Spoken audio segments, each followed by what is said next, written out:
তার সর্বোচ্চ চেষ্টা এরা চালায়।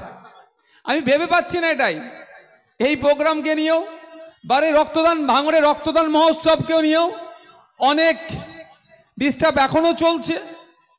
জায়গার যেখানে জায়গা হচ্ছে, জায়গার মালিকানা থাকলে মালিককে যে ডিস্টার্ব করা হচ্ছে, স্কুলের কোনো প্রপার্টি নিলে স্কুলের কর্তৃপক্ষকে গিয়ে ডিস্টার্ব করা হচ্ছে।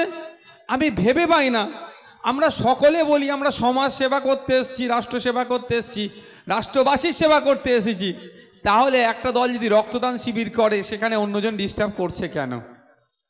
প্রশ্ন থেকে যায়। এই প্রশ্নটা আপনাদের কাছে ছুড়ে রাখছি, কেন করছে? তারা ব্যর্থ, তারা পারছে না, এর ফলে যারা করতে চাইছে তাদেরকে ডিস্টার্ব করছে। আমার তো মনে হয় রেসারেসি এখানে হওয়া দরকার। আইএসএফ ভাঙড়ে 10 দিন ধরে রক্তদান শিবির করছি, তৃণমূল ভাঙড়ে 20 দিন ধরে রক্তদান শিবির করে মানুষের রক্তের অভাবটা পূরণ করুক, এই রেসারেসিটা হোক। এই রেসারেসি দেখতে পাচ্ছি না। আইএসএফ বিধায়ক তথা সংযুক্ত মোর্চার ভাঙড়ের বিধায়ক বিধানসভার মধ্যে ভাঙড়ের 5টা লাইব্রেরির যে অকেজো অবস্থায় পড়ে আছে তার কথা বলেছে, তার ঠিকের দাবি তুলেছে। লাইব্রেরিগুলোকে যাতে উন্নত মানের করা হয়, ডিজিটালকরণ হয়, লাইব্রেরিতে কম্পিউটার থেকে শুরু করে ইন্টারনেট সংযুক্ত হয়, এ কথা বলেছে। এর জবাবে ভাঙড়ের যারা তৃণমূলের দায়িত্ব আছে তাদের কাজ হবে কি, দ্রুত সরকারকে বলে নওশাদ সিদ্দিকীর দাবি যেটা করেছে সেটাকে পূরণ করিয়ে দিয়ে ভাঙড়ের মানুষকে অন্তত এসে বলুক যে মমতা ব্যানার্জি এই 5টা লাইব্রেরি খুলে দিয়েছে। বলুক না মমতা ব্যানার্জির কথা।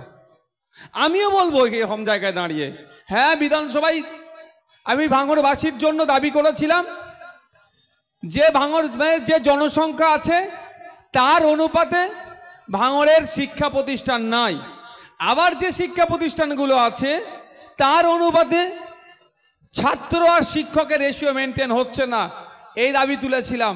শাসকের কাজ কি হবে? ভাঙড়ের অভাব অভিযোগগুলোকে শুনে সেগুলোকে পূরণ করা।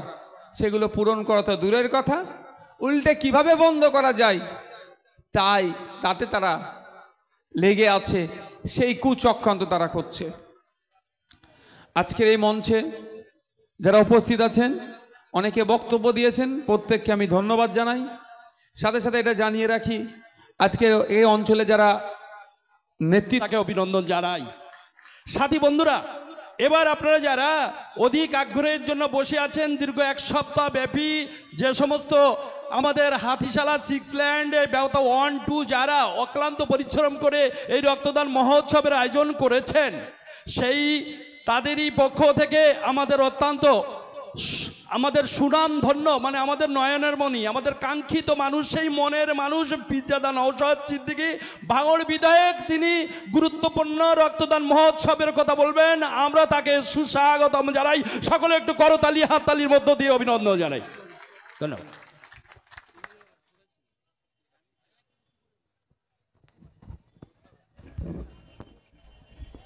এটা কি ডিস্টার্ব হচ্ছে নাকি?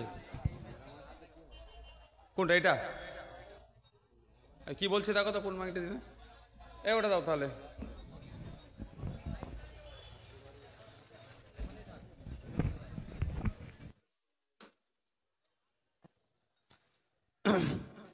সর্বপ্রথম আমি ধন্যবাদ জানাবো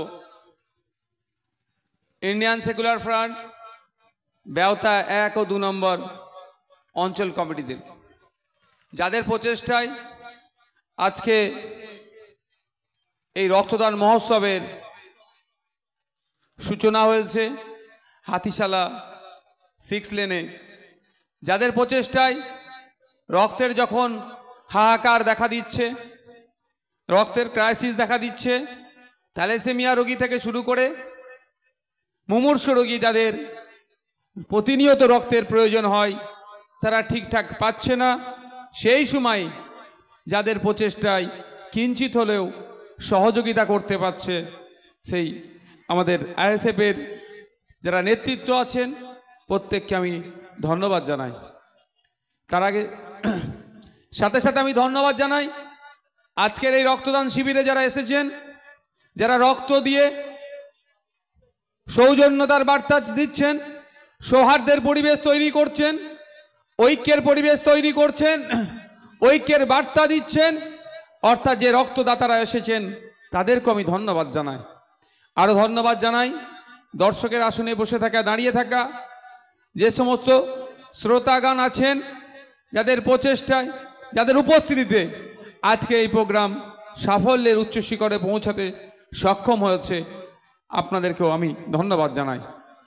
আমি ইন্ডিয়ান সেকুলার ফান্ডের পক্ষ থেকে সাংবাদিক বন্ধুদেরকে বিশেষভাবে ধন্যবাদ জ্ঞাপন করছি, যাদের প্রচেষ্টায় অ্যাকচুয়াল ভাঙড় কি চাইছে, রক্তপাত প্রাণহানি নয়, রক্তদানী ভাঙড়ের পরিচয়। প্রকৃত ভাঙড় কি চাই, অ্যাকচুয়াল ভাঙড় কি চাই, সেটা রাজ্য স্তরে তুলে ধরছেন যে সাংবাদিক বন্ধুরা এখানে উপস্থিত হয়েছেন, তাদেরকেও ধন্যবাদ জানাই।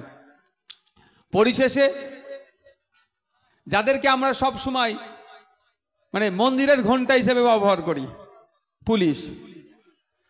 পুলিশকে যেন মন্দিরের ঘণ্টা হিসেবে ব্যবহার করা হয়। শাসকও বলছে, বিরোধীরাও বলছে, বেচারীরা যাবে কোথায়? সেই প্রসঙ্গে শেষের দিকে কয়েকটা কথা বলবো।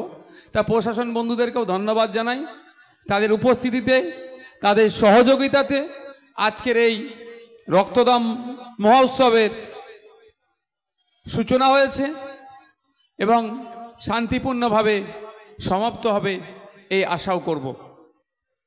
আজকে আমরা উপস্থিত হয়েছি রক্তদান মহোৎসবে। রক্তদানের গুরুত্ব নিয়ে নতুন করে ভাঙড়বাসীকে বলতে হবে না বলে মনে হয় আমার। রক্তদান করলে কি হবে না হবে, আমার আগে বিশেষভাবে যিনি সক্ষম কামাল ভাই কিন্তু অনেকটাই বলেছে, আমি শুধু কয়েকটা কথা তার সাথে আমি যুক্ত করে দিতে চাই, ওই প্রসঙ্গে যেহেতু কথা বলেছে।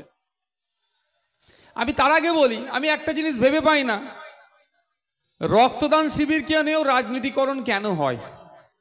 আমি ভেবে পাই না। রক্তদান শিবির করলে শাসক দেখে যদি বিরোধী হয়, কিভাবে তাকে আটকাতে হবে, ধমকানো চমকানোর জন্য যে কটা পথ অবলম্বন করা যায় সে কটা পথ অবলম্বন তারা করে কেন?